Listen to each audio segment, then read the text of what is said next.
নমস্কার বন্ধুরা, হঠাৎ করেই আজ খেতে ইচ্ছা হলো কর্তামশায়ের ধোসা।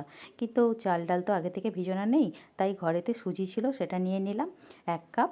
2 চামচ আটা, 2 চামচ ময়দা সব নিয়ে মিক্সিতে ড্রাই পেস্ট করে নেব।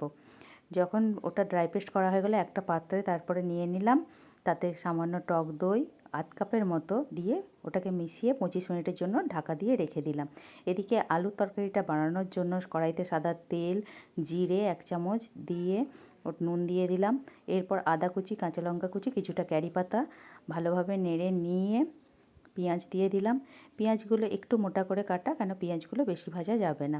পেঁয়াজগুলো একটু মোটামুটি নাড়াচাড়া করার পরেই সেদ্ধ করে রাখা আলুটা দিয়ে দিলাম। একটু আগে হলুদ গুঁড়োটা দিয়ে দিয়েছিলাম। তো ওটা ভালোভাবে নেড়ে নিলে ভালোভাবে আলুটা রেডি হয়ে গেল। এরপর নারকেলের চাটনিটা বানানোর জন্য বাদামটা রোস্ট করে নিলাম।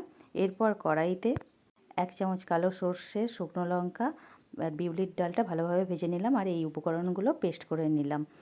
এই যে কারি পাতাও কিছুটা দিয়ে দিয়েছিলাম। এরপর ব্যাটারটা ঠিক এই রকমভাবে রেডি হয়ে থাকবে, ঠিক পাতলাও নয় মোটাও নয়। কড়াইটা গরম হয়ে গেলে তেল দিয়ে ভালোভাবে দিয়ে দেবো এটা। কিছুক্ষণ রাখার পরেই আমাদের রেডি হয়ে গেল ধোসাটি। এটি আমি পরিবেশন করলাম এই তরকারির সাথে।